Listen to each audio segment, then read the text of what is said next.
irmãos, eu quero agora então ministrar a palavra do Senhor ao teu coração. Nós estamos falando sobre escatologia.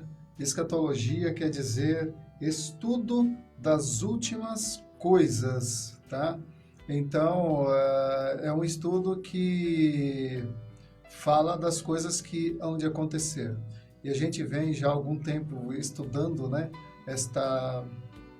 Fazendo esse estudo para alertar a igreja, alertar o povo de Deus em relação ao que está para acontecer, em relação ao que inclusive já está acontecendo. A gente já vê as coisas acontecendo e nós como igreja, como crentes, precisamos estar avisados, precisamos estar alertas ou informados a respeito das coisas que hão de acontecer ou das que já estão acontecendo, para que a gente não seja apanhado de surpresa e para que a gente também não seja confundido, tá? Eu tenho feito assim uma leitura do sistema político global, né? Essa globalização, não só a questão política no Brasil, essas ideologias, essas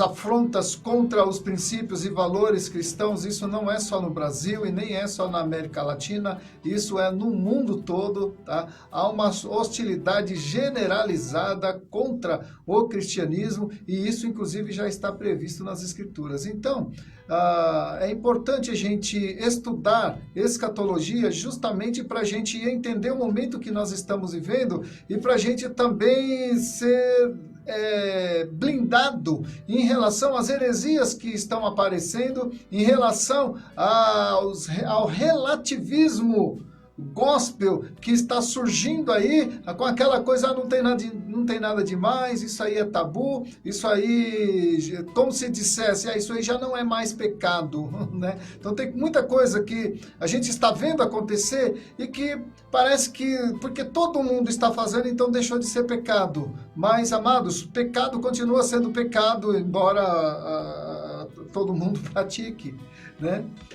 O que é certo continua sendo certo, embora ninguém pratique, e o que é errado continua sendo errado, embora todo mundo pratique, tá? Então, o conceito de certo e errado, ele não varia de acordo com a inclinação da maioria, tá? O que é certo, segundo as Escrituras, e nós cremos nela, eu sei que você crê também, e o que é errado, segundo as Escrituras, é errado e ponto final. Qualquer coisa fora disso, que destoa do crivo das Escrituras, então deve ser refutado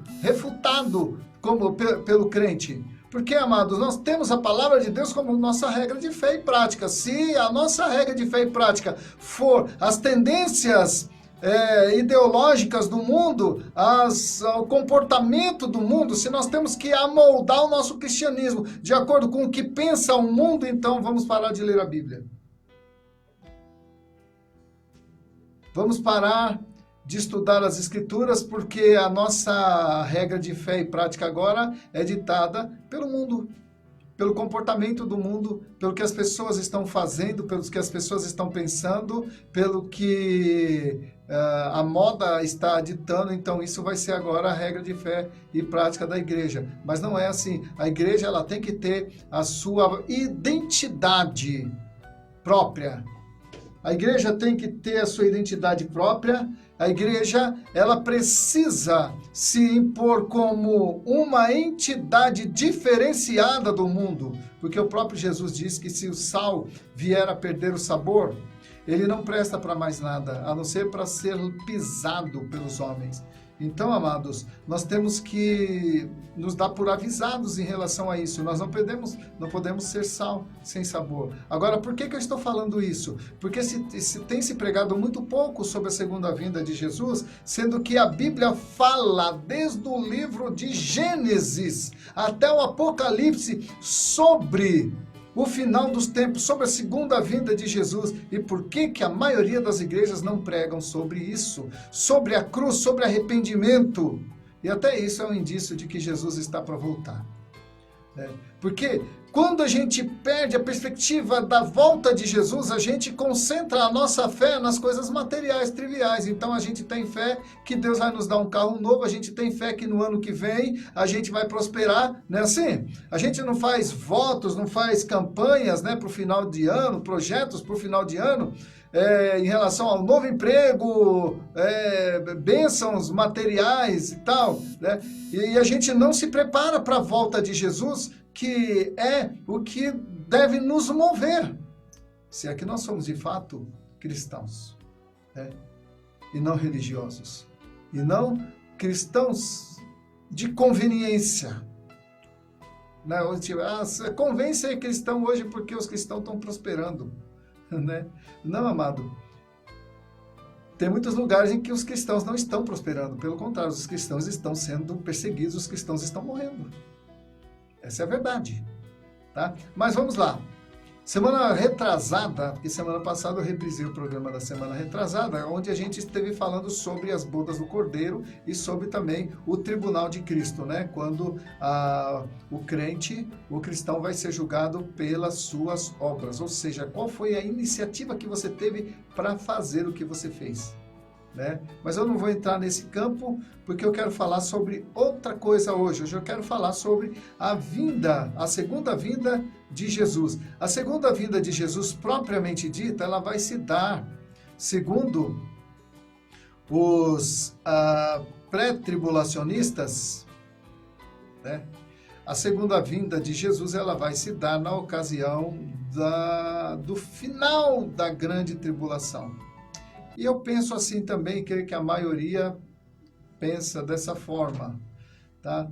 Bom, a gente já viu que o governo do anticristo será de 7 anos apenas, como nos mostram as escrituras. Será a 70ª semana da profecia de Daniel. Lembra? Lá no início que a gente falou das 70 semanas de Daniel e que já haviam passado 69 semanas, e aí houve um intervalo, o cronômetro de Deus esteve na posição de pausa, e entrou então a igreja na história, né? Deus então, ele levantou de todas as nações, inclusive do judeu, até porque o cristianismo nasceu lá, em Jerusalém, né?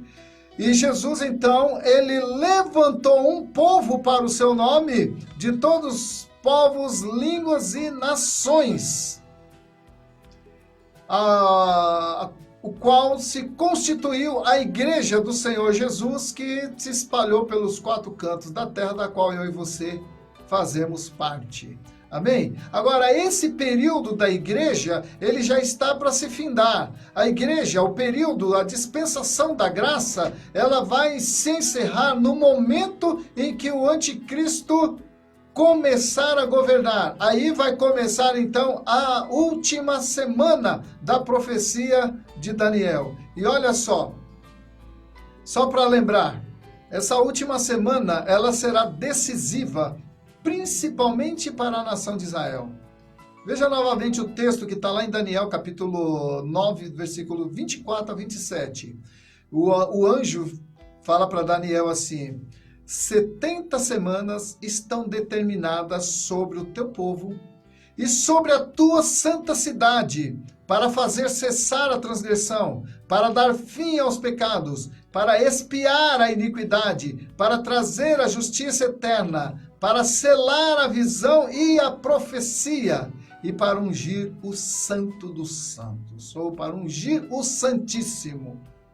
Está lá em Daniel 9, 24 a 37. Então, haveriam 70 anos ou 490 anos que foram divididos em 3 partes, e a última parte é a última semana, ou seja, seriam 7 anos, e esses 7 anos, eles então culminariam no final dessas 70 semanas. E diz a palavra que no final, na metade desta semana, o anticristo vai fazer aliança, né? No início dela, aliás, ele vai fazer aliança com Israel por 1 semana ou por 7 anos, né? Então nós estamos vendo aqui que é semana de anos. Ele vai fazer uma aliança com Israel por 7 anos. E a gente está vendo já, amados, tramitando aí um tratado de paz com Israel, por um lado, e por outro lado, um conglomerado de nações que odeia Israel, incluindo a ONU, para ver um jeito de exterminar a nação de Israel, para Israel deixar de ser nação. E nós vamos ler alguns textos hoje que são muito fortes em relação a essa profecia, que a gente está vendo, assim, aos poucos, sendo montadas no palco político, no palco religioso e, enfim, no palco, em todas as esferas da sociedade, né? O mundo sendo preparado para marchar contra Israel. Israel, amados, é o pivô, tá? Israel e a igreja. Só que a igreja vai ser arrebatada, como há uma promessa, que a gente já falou, né, disso, ela vai ser arrebatada, mas Israel, o povo judeu, vão ficar. E por quê? Porque a salvação é em Cristo Jesus, tá? Então a igreja ela vai levar, mas Israel vai ficar. E esse anticristo ele vai selar um pacto com Israel de paz, um tratado de paz. E diz a palavra que na metade deste tempo ele vai profanar, ele vai fazer cessar o sacrifício. Ou seja, algo que para o judeu é tão importante que o judeu até hoje, pra você ter uma ideia, até hoje o povo judeu espera o momento certo de reconstruir o templo, que tem que ser no mesmo lugar onde foi construído o templo de Salomão, no qual hoje há um templo muçulmano ali. Então não pode simplesmente derrubar aquela mesquita muçulmana e construir o templo lá, porque isso vai gerar uma guerra tremenda, vai ter muito problema. Então a coisa tem que ser feita na diplomacia, tá? Então tudo isso já está sendo articulado. E ele vai, na reconstrução do templo, então vai se voltar a fazer os sacrifícios, vai se voltar toda a religiosidade ali veterotestamentária, vai voltar a fazer. Hoje o judeu, ele se prostra ali no Muro das Lamentações, lá em Jerusalém, há um muro lá, chamado Muro das Lamentações, onde o judeu está sempre ali fazendo oração pela reconstrução do templo. Deus vai atender, olha só, Deus vai atender essas orações dos judeus no tempo certo, mas não do jeito que eles querem que seja. Mas Deus já tem todo um propósito. É só ler o livro de Daniel, o livro de Ezequiel, o livro de Isaías, o livro de Ageu e o livro de Apocalipse, né? Para entender. Tá? E aos poucos Deus está descortinando diante de nós esse projeto, né? Esse propósito, tá, amado? Então nós estamos já às vésperas da ascensão de um governo mundial. E entenda, amado, que esse governo mundial, na verdade, ele vai ser uma necessidade. Vai chegar um momento em que haverá necessidade de um governo mundial. O povo vai pedir esse governo. Olha só. Diz a palavra que o cavaleiro do cavalo branco que saiu vencendo e para vencer, e foi-lhe dado uma coroa, ou seja, foi-lhe dada autoridade, é porque o povo vai querer que este homem governe, seja um imperador mundial, porque ele vai ser uma pessoa que o mundo vai estar precisando. Preste bem atenção no que eu estou falando. O mundo vai estar precisando de um homem com todas as características do anticristo. Um homem que seja apaziguador, entre aspas, aquele que promove a paz. Um homem que seja articulador na inclusão de todas as religiões, né? Esqueci o termo que dá para isso. A unificação de todas as religiões. É claro que o judeu a princípio vai entrar nesse bojo, o cristianismo a princípio vai entrar nesse bojo, mas depois vai se perceber que este governo mundial, ele não corresponde ao que um bom judeu espera de alguém temente a Deus. E a igreja, porque a Bíblia diz que a igreja vai saber identificar. E eu creio que vai ser nesse momento. A igreja, ela vai começar a entender que esse governo mundial, ele é contra a família, ele é contra os princípios cristãos, ele prega contra o cristianismo, mas a princípio, não de uma maneira declarada, é claro. Primeiro, ele vai angariar simpatizantes. Primeiro, ele vai distorcer, perverter as escrituras, como a gente já está vendo, né?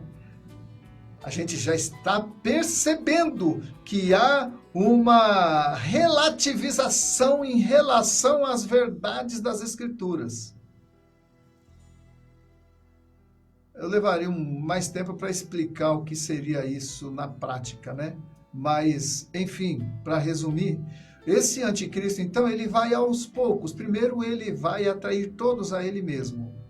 Ele vai ser o cara que vai solucionar os problemas da humanidade. E a Bíblia diz que ele vai fazer sinais e prodígios e vai enganar, se possível, os próprios crentes. Até a própria igreja, uma parte da igreja vai ser seduzida pelo discurso do anticristo. E a gente já vê indícios disso, né, amado? Nós estamos vivendo um quadro político aqui no Brasil em que o bandido ele é exaltado e o justo ele é reputado como bandido, né? E estão se trocando o amargo por doce, dizendo que o amargo é doce e o doce é amargo. Estão trocando, dizendo que a luz é trevas e as trevas são luz ou esteja. Estão promovendo uma confusão para que essa geração perca o seu referencial do que é certo e do que é errado. A gente já está vivendo isso, né, no nosso país. O cenário político da nossa nação, amado, é mais ou menos uma pequena amostra daquilo que vai ser divulgado pelo mundo, onde a impiedade vai ser exaltada e a piedade vai ser aniquilada, onde o que comete o crime vai ser aplaudido e o que combate o crime vai ser incriminado, vai ser condenado. A gente tem visto isso. Tá? E não é difícil enganar as pessoas, não, amados. Nós somos muito susceptíveis a sermos enganados. Alguém já disse, isso não é palavra minha, tá? Então não é o que estou dizendo, só estou repassando. Um filósofo aí, que toda unanimidade é burra. Ou seja, quando todo mundo está pensando a mesma coisa, como disse, essa é de Sócrates, quando todos estão pensando a mesma coisa, é porque boa coisa não estão pensando. Ou alguém diz, né? Quando todo mundo está pensando a mesma coisa, é porque ninguém está pensando. Entenda? Por isso que nós somos tidos pela grande mídia como massa de manobra. E o anticristo ele vai usar dessa facilidade que a gente tem de ser atraído por milagres, de ser atraído por um discurso humanista, né? Sem levar em conta aquilo que é pecado, aquilo que é abominável diante de Deus. Não, mas diante de um discurso humanista a gente tem que ver, não, peraí, isso aí é homofobia, isso aí é racismo, isso aí é fundamentalismo, isso aí é fanatismo. E eu digo com todas as letras, isso é cristianismo. Agora entenda, não devemos odiar ninguém.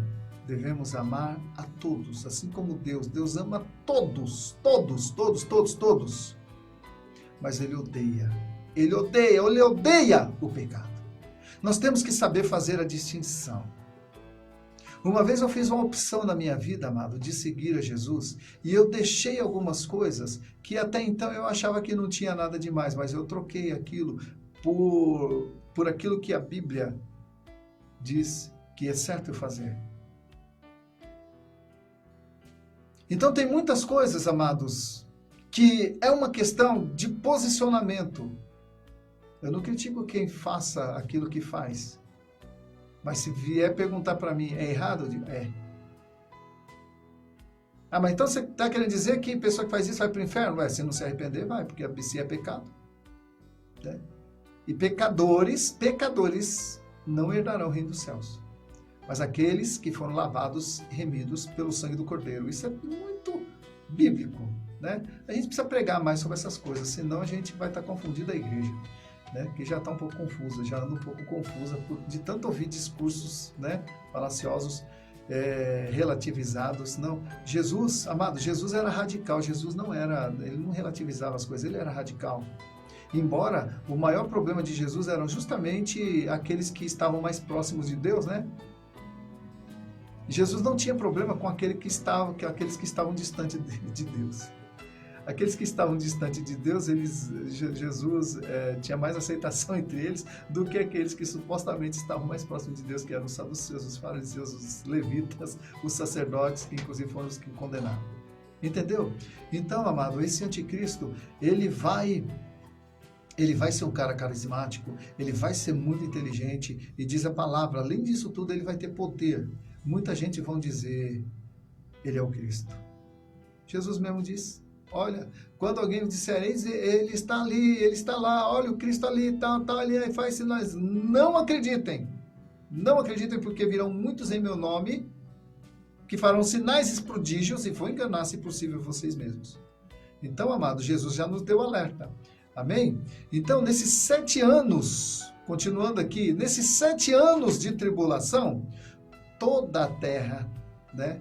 Então vai haver uma grande tribulação sobre a terra, e Israel será o alvo principal do anticristo. Ele vai fazer uma aliança com Israel por uma semana e provavelmente vai ajudar na reconstrução do templo em Jerusalém, no lugar onde atualmente está uma das mais importantes mesquitas muçulmanas. E também vai ser um feito, né? Isso vai ser um feito histórico, essa promoção da paz ali no Oriente Médio.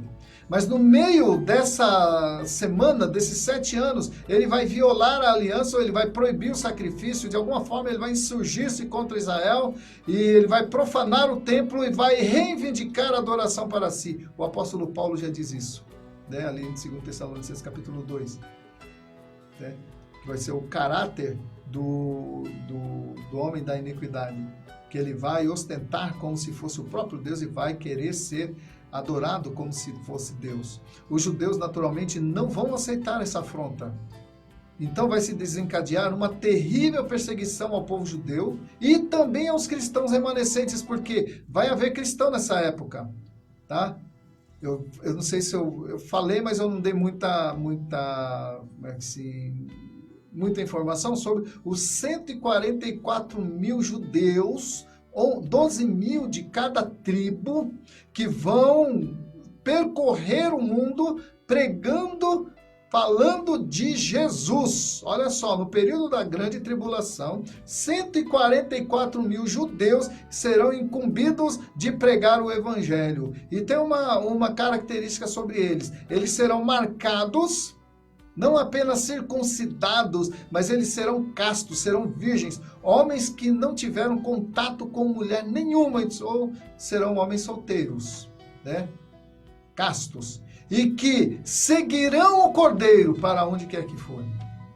Eles vão então ganhar multidões para Jesus. Olha, judeu ganhando almas para Jesus. Hoje é difícil a gente ver isso. Mas no período da grande tribulação, diz a palavra que vai haver, então, muita gente se convertendo no período da grande tribulação. Agora, se eu fosse você, eu não esperava esse período não, porque hoje você é salvo pelo sangue de Jesus, mas o período da tribulação, você vai ter que empenhar o seu próprio sangue, né?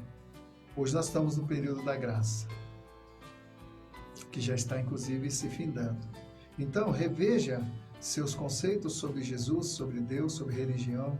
Entrega a sua vida de fato e de verdade para Jesus, para que quando a última trombeta tocar, você subir com aqueles que hão de herdar a vida eterna. Amém? Mas continuando, então vai haver, amado, uma grande batalha. Então será deflagrada, né, essa batalha que é chamada, tão famosa, tão falada, a Batalha do Armagedon.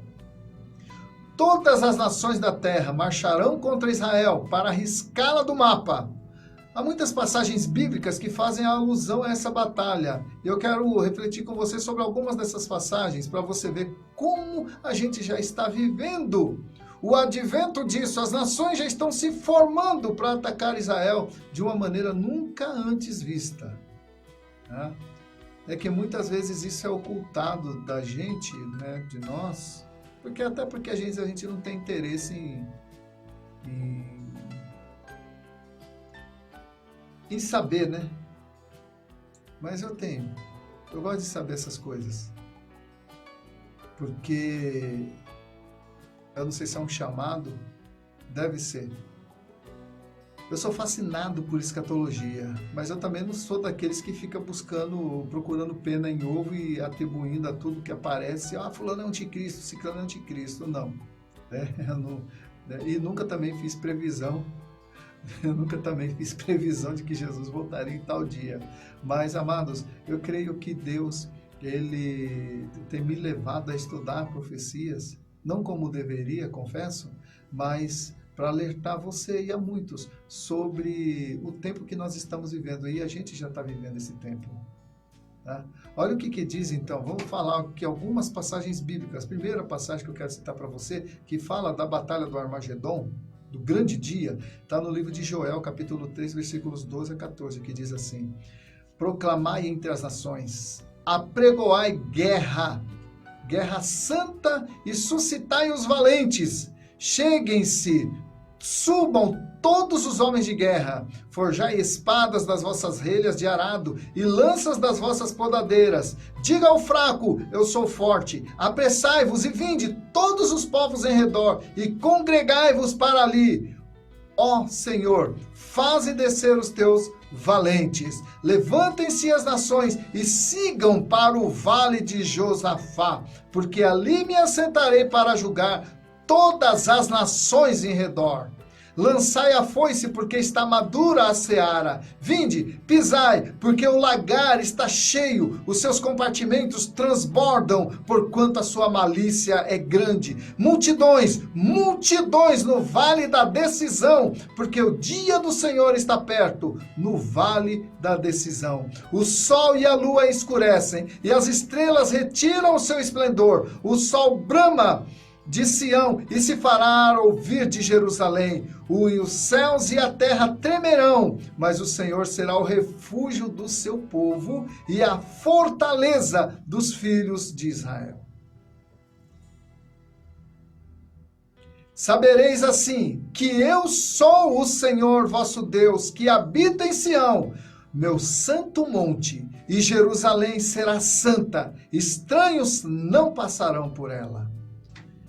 Isso aqui, amados, para quem não entendeu, é uma profecia aqui do livro de Joel que diz que todas as nações vão se juntar no vale de Josafá, e o vale ali de Josafá, o vale do Armagedon, já foi palco de muitas guerras, né, na história de Israel. E então ali é um lugar profético para essa última batalha, né, chamada a Batalha do Armagedon. Mas tem mais coisa também. O livro de Sofonias, capítulo 3, versículos 8 e 9. Olha o que diz: Esperai-me, pois, a mim, diz o Senhor, no dia em que eu me levantar para o despojo, porque a minha resolução é juntar as nações e congregar os reinos para sobre eles fazer cair a minha maldição e todo o furor da minha ira, pois toda a terra será devorada pelo fogo do meu zelo. Então darei lábios puros aos povos, para que todos invoquem o nome do Senhor e o sirvam de acordo. E Ezequiel também, de comum acordo, né, na verdade. Ezequiel capítulo 38, versículo 15 a 23, olha o que diz: portanto, ó filho do homem, profetiza e dize a Gog: assim diz o Senhor Deus, acaso naquele dia, quando o meu povo de Israel habitar seguro, não saberás tu? Virás, pois, do teu lugar, dos lados do norte, tu e muitos povos contigo, montados todos a cavalo, grande multidão e poderoso exército, e subirás contra o meu povo de Israel, como nuvem para cobrir a terra. Nos últimos dias, hei de trazer-te contra a minha terra, para que as nações me conheçam a mim, quando eu tiver vindicado a minha santidade em ti, ó Gog, perante elas. Assim diz o Senhor Deus: não és tu aquele de quem eu disse nos dias antigos, por intermédio dos meus servos, os profetas de Israel, os quais então profetizaram durante anos que te faria vir contra eles? Naquele dia, Quando vier Gog contra a terra de Israel, diz o Senhor Deus, a minha indignação será muito grande. Pois no meu zelo, no brasume do meu furor, disse que naquele dia será fortemente sacudida a terra de Israel, de tal sorte que os peixes do mar e as aves dos céus e os animais do campo e todos os répteis que se rastejam sobre a terra e todos os homens que estão sobre a face da terra tremerão diante da minha presença. Os montes serão deitados abaixo e os precipícios se desfarão e todos os muros desabarão por terra. Chamarei contra Gog a espada e todos os meus montes, diz o Senhor Deus. A espada de um se voltará contra o seu próximo. Contenderei com ele por meio da peste e do sangue, chuva inundante, grandes pedras de saraiva, fogo e enxofre farei cair sobre ele, sobre as suas tropas e sobre os seus muitos povos, os muitos povos que estiverem com ele. Assim eu me engrandecerei, vindicarei a minha santidade e me darei a conhecer aos olhos de muitas nações e saberão que eu sou o Senhor. Aqui cabe, amado, uma explicação. Eu cheguei a quase chorar, não sei, amado, porque eu me sensibilizo com isso, porque o nome de Deus hoje está sendo tão vituperado, o nome de Jesus hoje está sendo tão difamado, e muitas vezes até nós, a própria igreja, está se valendo muito pouco do sacrifício de Jesus, como se Jesus tivesse morrido apenas para nos dar uma vida boa aqui na terra, como se Jesus tivesse morrido apenas para nos dar uma carreira, nos dar uma profissão boa, curar das nossas doenças. Não, amado, ele morreu por algo muito maior. Ele morreu para nos dar vida eterna. E vida eterna num lugar especial. Então a morte de Jesus, a gente não tem ideia do que ela significa. Um dia nós vamos saber. Um dia nós vamos saber. Qual foi a extensão, a profundidade do que Jesus fez por nós. Mas olha só, as pessoas hoje estão combatendo a igreja porque querem combater Jesus. Querem combater Deus. Como se pudessem matar Deus. As pessoas querem matar Deus, olha só. E de uma maneira até literal, né? A gente assistiu, teve um filme que surgiu aí, Deus Não Está Morto, né? E teve um professor que quis que todos os alunos declarassem Deus está morto. Aí teve um que era cristão que disse Deus não está morto. E aí teve todo um desdobramento disso aí.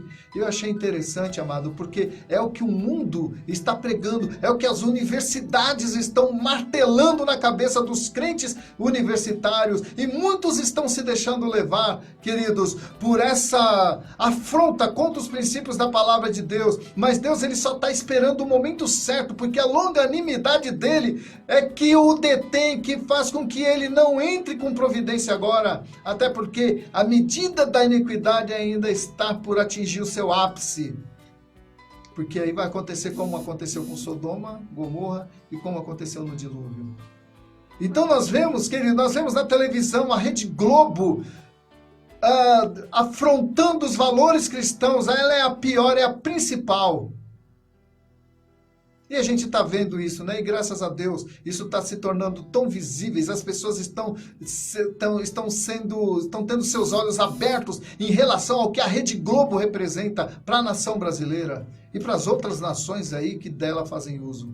Né? O noticiário da Globo, as novelas da Globo, toda a programação da Globo, é tudo no sentido de perverter a família, de desviar você do caminho que as Escrituras lhe propõem. E não é só isso. Você vê nas escolas, no ensino fundamental, por muito tempo, amado, o ensino nas escolas, tiraram religião das escolas, colocaram religião afro, a religião afro, né? E religião não, cultura afro, né? Porque se tiraram religião, então deram um nome para as religiões de matizes africanas e colocaram como cultura para poder justificar né? Então, não se ensina mais Bíblia nas escolas, mas ensina a cultura afro, ou seja, ensina o espiritismo. Tá? Então, estão trocando isso aí e a gente está vendo. Né? E é por isso que nós precisamos orar, precisamos estar ávidos, apercebidos em relação a tudo isso que está acontecendo. E não é só no Brasil. Em muitos países, na Europa, como eu já disse antes, a Europa ela está fraca no cristianismo. A Europa é um continente praticamente ateu. E um continente que está se ascendendo muito fortemente ao islamismo.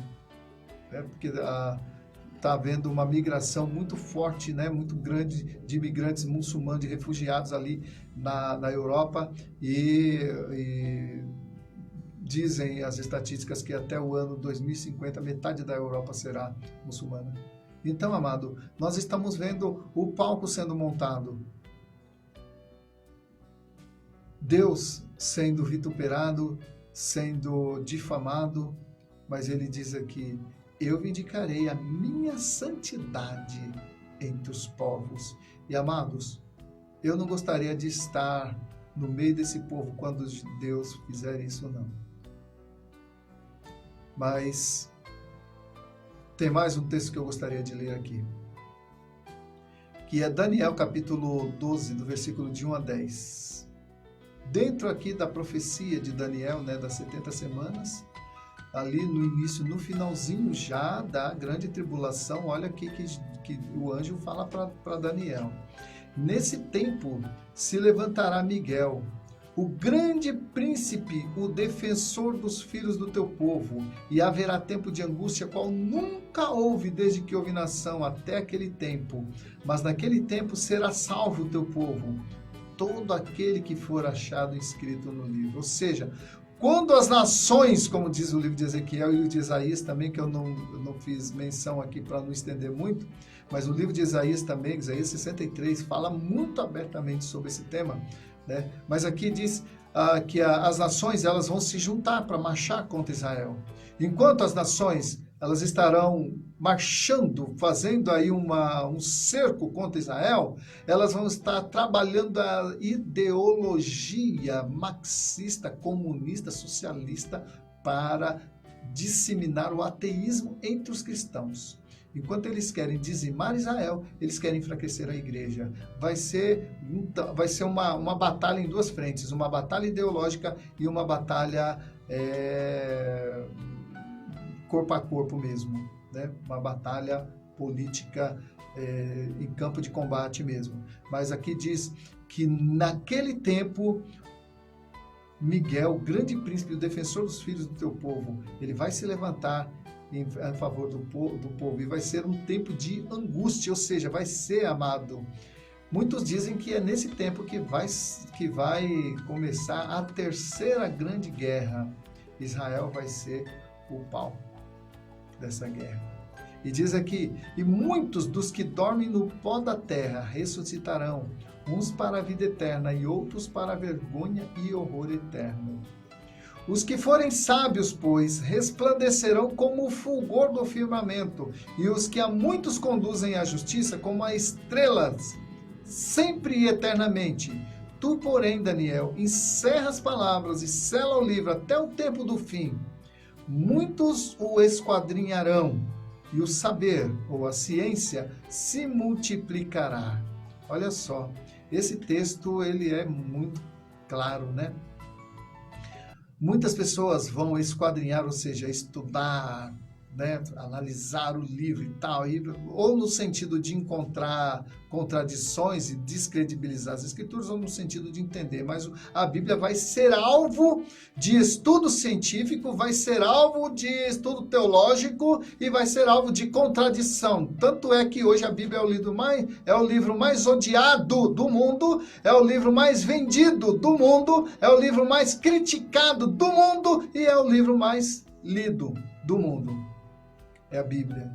Então, amados, isso cumpre a profecia e diz que também a ciência se multiplicará. Acho que Daniel não fazia ideia de que muitas coisas que ele viu quando o anjo estava dando a revelação para eles, né, a respeito da estátua ali de Nabucodonosor, a ascensão dos grandes impérios, né? O Império Babilônico, primeiramente, depois o Império Medo-Persa, depois o Império Grego, depois o Império Romano, e depois o surgimento, o renascimento do Império Romano, Daniel não tinha uma ideia, a ideia que nós temos hoje, porque hoje, amados, nós estamos, a ciência evoluiu, né? O homem chegou à Lua, o homem é capaz de voar milhares de quilômetros praticamente a uma velocidade inacreditável, o homem é capaz de ver em tempo real aqui, daqui da Bahia, de Vitória da Conquista, o que está acontecendo lá do outro lado do mundo em tempo real. Então, a ciência se multiplicou e tudo isso aí, amado, é indício também do final dos tempos, tá? Mas ele diz aqui: tu, porém, Daniel, encerra as palavras e sela o livro até o tempo do fim. Ou seja, fecha esse livro, porque esse livro ele só vai ser entendido no tempo do fim. Aí, curiosamente, amados, o livro de Daniel, você pode ver que ele não é muito mencionado pelo judeu, não. O livro de Apocalipse foi o último livro que entrou no cânon do Novo Testamento, porque as pessoas liam e falam, não, esse livro parece assim muito surreal.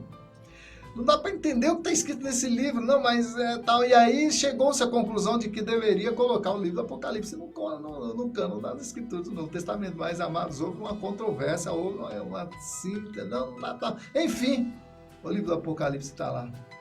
E o livro do Apocalipse, amado, por um bom tempo ele foi estudado, e agora, ultimamente, ele deixou de ser.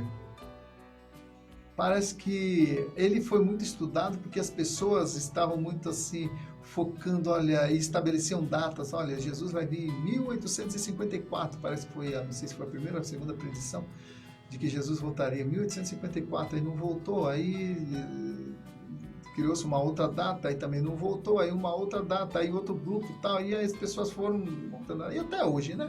A última de que eu tenho notícia foi a de 2012, que o calendário Maia ia até 2012, e aí acharam que o fato do calendário Maia ia ser até 23 de outubro, se eu não me engano, de 2012, olha que já passaram aí 7 anos. E então se falou muito no fim do mundo por conta disso, né? Não, tinha tudo para ser, mas não foi, né? Então, e hoje a gente está sem data, mas eu sei de uma coisa, amado. Eu não preciso de uma data certa para crer na vinda do Senhor Jesus, até porque Ele mesmo disse que ninguém sabia quando seria. Então, eu não vou arriscar nem dizer qual é a data. Eu só digo uma coisa para você, que está perto, tá, porque a igreja não suporta mais tanta carnalidade, tanta maldade. Se Jesus demorar mais, amados, talvez não sobre nem a igreja. Mas vamos lá. Então eu, Daniel, continuando o relato, olhei e eis que estavam em pé outros 2 anjos, um de um lado do rio e outro do outro. Um deles disse ao homem vestido de linho que estava sobre as águas do rio: quando se cumprirão essas maravilhas? Ouvi o homem vestido de linho que estava sobre as águas do rio, quando levantou a mão direita e a esquerda ao céu e jurou, por aquele que vive eternamente, que isso seria depois de um tempo, 2 tempos e metade de um tempo. E quando se acabar a destruição do poder do povo santo, estas coisas todas se cumprirão. Pausa aí. Ouvi um homem vestido de linho que perguntou àquele que estava à sua direita, que estava sobre as águas, e quando se cumprirão essas coisas? E aquele homem então disse, jurou por aquele que vive eternamente, que isso seria depois de um tempo. Um tempo é 1 ano. 2 tempos, 2 anos. Então, 1 mais 2 igual a 3. E metade de um tempo, ou seja, metade de 1 ano, o que equivale a 3 anos e meio. Exatamente a metade de 7 anos, ou seja, a metade de 1 semana. E é justamente o que fala no livro de Daniel, o anjo fala, na metade da semana ele vai fazer cessar o sacrifício e vai profanar o templo. E aqui nós estamos vendo que Essas coisas vão acontecer depois de um tempo, 2 tempos e metade de um tempo, ou seja, 3 anos e meio.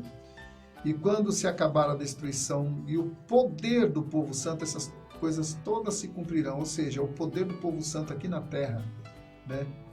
E aí há indícios ou narrativas de que a igreja terá sido arrebatada, então o diabo vai poder governar e ele vai ter todo o poder, e há outro indício de que a igreja será subjugada, né? Vai perder o poder, vai perder a sua autonomia sobre a terra, e muitos serão mortos, muita igreja será dizimada e tal. Então, mas de qualquer forma, eu creio que a igreja ela será guardada da grande tribulação que há de vir sobre toda a terra, porque isso é promessa que está na palavra. Amém? E, enfim, como nós podemos observar pelas Escrituras, amados, o povo de Deus, isto é, Israel, e os cristãos que se converteram na grande tribulação, vão enfrentar uma grande investida do inferno, mas Deus os defenderá. No momento certo, quando Israel estiver cercado por todas as nações para ser definitivamente destruído, Jesus descerá do céu com o seu exército para defender o seu povo. Agora veja o que a Bíblia diz sobre essa segunda vinda de Jesus, propriamente dita. Então, depois da guerra, depois de tudo aquilo, João, que é quem está narrando ali as coisas que Jesus está mostrando para ele, ele diz aqui agora, no capítulo 19, versículo 11, a partir do versículo 11, que diz assim: Vi o céu aberto, e diante de mim um cavalo branco, cujo cavaleiro se chama Fiel e Verdadeiro. Ele julga e peleja com justiça. Seus olhos são como chamas de fogo, e em sua cabeça há muitas coroas. E um nome que só ele conhece e ninguém mais. Ele está vestido com um manto tingido de sangue, e o seu nome é o Verbo de Deus, ou a Palavra de Deus. O exército do céu, os exércitos do céu o seguiam, vestidos de linho fino, branco e puro, e montados em cavalos brancos. De sua boca sai uma espada afiada, com a qual ferirá as nações. Ele as governará com cetro de ferro. Ele pisa o lagar do vinho do furor da ira do Deus Todo-Poderoso. E em seu manto, em sua coxa, está escrito este nome: Rei dos Reis e Senhor dos Senhores. Vi um anjo que estava de pé no sol e que clamava em alta voz a todas as aves que voavam pelo meio do céu: venham, reúnam-se para o grande banquete de Deus, para comerem carne de reis, generais e poderosos, carne de cavalos e seus cavaleiros, carnes de todos, livres e escravos, pequenos e grandes. Então vi a besta, os reis da terra e os seus exércitos reunidos para guerrearem contra aquele que estava montado no cavalo e contra o seu exército. Mas a besta foi presa, e com ela o falso profeta que havia realizado sinais miraculosos em nome dela, com os quais ele estava enganando os que receberam a marca da besta e a adoraram a imagem dela. Os dois foram lançados vivos no lago de fogo que arde com enxofre. Os demais foram mortos com a espada que saía da boca daquele que está montado no cavalo. E todas as aves se fartaram com as carnes deles. Amados, esse é o desdobramento, o final, na verdade, da batalha do Armagedon. Então ela vai ser deflagrada assim: as nações virão contra Israel. Isso a gente, como eu falei, a gente já está vendo indícios disso, né? Israel está cercado por todos os lados. Israel tem mais inimigos do que amigo, viu, amado, no globo celeste. Inclusive o Brasil, que no governo anterior era inimigo, o Brasil no governo anterior era inimigo de Israel, mas nesse governo atual fez aliança com Israel, é amigo de Israel. Então o Brasil só tem agora a crescer por conta disso, porque a Bíblia diz que Deus ama os que amam Israel. Israel é a menina dos olhos de Deus. Então João, ele vai ver o céu aberto e um cavalo branco. Então é a segunda vinda de Jesus. Então Jesus, ele vai vir, amado, montado num cavalo branco. Não é o cavalo do primeiro selo. Porque o cavalo do primeiro selo, ele tinha um arco e tinha uma coroa, mas o cavalo aqui, ele é muito diferenciado. Ele vem dos céus, o céu se abre e ele vem com miríades de guerreiros ali, os exércitos dos céus o seguiam. Alguns dizem que é a igreja, né? A esposa, cujo casamento foi celebrado lá no céu e agora ela volta com Jesus para estabelecer o reino milenar, ou seja, um reinado de 1000 anos, sobre os quais nós vamos falar na próxima semana. Mas antes de encerrar, eu quero dizer o seguinte, amados, que a segunda vinda de Jesus vai ser justamente no momento em que o Israel estiver perdendo a guerra. E na hora que as nações falarem, é agora, vamos atacar, vamos dizimar, Israel vai ser riscada do mapa. E aí Jesus virá. E diz a palavra logo no início do livro do Apocalipse, que o Senhor virá sobre as nuvens, por entre as nuvens, e todo olho verá, até mesmo aqueles que o traspassaram, aqueles que nunca acreditaram em Jesus, vai ver com seus próprios olhos. E no livro de Filipenses, o apóstolo Paulo diz que todo joelho se dobrará, e todo olho o verá, todo joelho se dobrará, e toda língua confessará que Jesus Cristo é o Senhor, para a glória de Deus Pai. Mas muitos, mesmo assim, serão condenados porque vão confessá-lo tarde demais. Tá?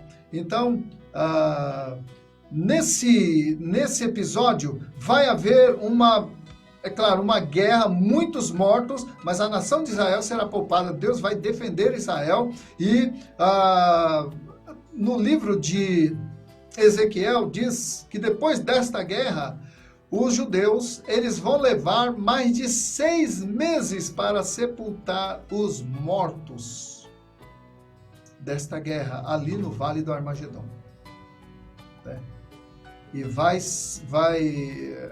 é claro que Deus vai limpar a terra. E também, uma coisa que vai ajudar muito a descontaminação da terra, porque vai ser uma grande carneficina e não vai dar tempo de enterrar todo mundo e vai subir um mau cheiro e doenças vão se propagar e tal.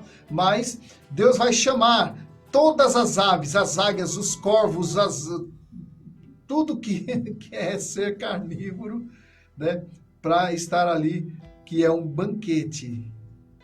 Ele fala, né, que venham, reúnam-se para o grande banquete, para comer a carne de reis, generais e poderosos, carne de cavalos e seus cavaleiros, carne de todos, livres, escravos, pequenos e grandes. Vai ser um convite a todas as aves que voam pelo meio do céu. Então, os próprios animais ajudarão também nesse processo de descontaminação da terra, porque eles vão comer os cadáveres também, os que não haverá tempo de serem enterrados. E a besta e o falso profeta serão aprisionados, serão lançados no lago de fogo, ou seja, vão inaugurar o lago de fogo. Né? O falso profeta, eu fico pensando assim, o anticristo, acho que se o anticristo, né, começar a governar, ele lê a Bíblia, ele vai querer, se ele não for o anticristo certo, ele vai querer desistir do seu reinado, porque ele sabe que o anticristo, ele vai inaugurar o lago de fogo. Não vai ser nem Satanás que vai inaugurar, vai ser o anticristo. Interessante, né? Mas olha só, parece até heresia, né? Mas está na Bíblia, depois você lê lá, tá? E eles vão vai haver uma grande guerra e o falso profeta, o anticristo, eles serão lançados no lago de fogo e os outros vão morrer, né? Né? Os demais foram mortos com a espada que saía da boca daquele que estava montado nos cavalos, e todas as aves se fartaram com as carnes deles. Olha só, amados, o anticristo e o falso profeta, eles não vão estar no julgamento do grande trono branco. Eles já vão ser condenados, eles vão direto para o lago de fogo. E aqui diz que os seguiram, eles vão ser mortos. Por que eles vão ser mortos? Eles não vão ser lançados no lago de fogo, porque vai ter o julgamento do grande trono branco, a respeito do qual eu vou falar com você, talvez na semana que vem ou na outra, né? Mas está tudo dentro desse bojo escatológico que a gente está trabalhando aqui. Então, a segunda vinda de Jesus será para guerrear contra as nações ao lado de Israel. Então, vai ser uma intervenção sumária na história da humanidade. Nessa ocasião, Israel finalmente reconhecerá Jesus como o seu Messias. Eis que vem com as nuvens e todo olho verá. Por isso, sabe qual é um outro texto que fala a respeito disso? Apocalipse.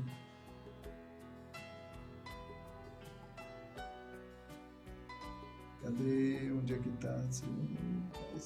Aqui. Por isso, Filipenses. Eu já mencionei também, né? Por isso também Deus o exaltou à mais alta posição e lhe deu o nome que está acima de todo nome, para que ao nome de Jesus se dobre todo joelho no céu, na terra e debaixo da terra, e toda língua confesse que Jesus Cristo é o Senhor, para a glória de Deus Pai. Amém, amados? E semana que vem a gente vai falar sobre a prisão de Satanás e o milênio. Eu já falei mais ou menos aqui que nós vamos estar reinando com Cristo e nós vamos falar sobre semana que vem sobre o milênio. Amém? Espero que você tenha sido abençoado e despertado para a realidade das coisas que estão acontecendo e das coisas que vão acontecer. Então, amados, ser cristão não é uma moda, não é a moda do momento. Não, ser cristão é você ter uma opção de vida que transcende a essa vida, que vai perdurar por toda a eternidade, tá? O cristianismo não é moda, o cristianismo é um estilo de vida que perpetua a sua vida. Cristianismo, amado, é uma identidade, cristianismo é um estilo de vida, não é algo que passa com o tempo. Teve uma época aí que as pessoas falavam, não, agora é moda ser crente, as celebridades, cantores, jogadores, tá tudo virando crente, virou moda. Não, cristianismo não é moda não, porque moda passa, né? Cristianismo é vida com Deus. E assim como Deus é eterno, né? Ele é o mesmo ontem, hoje e sempre, tá? Então o cristianismo também, ele não muda, porque Deus não muda. Que Deus te abençoe. Semana que vem estamos de volta. Muito obrigado você. Já estou encerrando, hoje eu passei um pouquinho do horário, mas semana que vem nós estamos de volta. Muito obrigado você que nos ouviu pelas ondas da melodia e você que me assistiu aí pelo Facebook. Fiquem todos na paz do Senhor Jesus Cristo.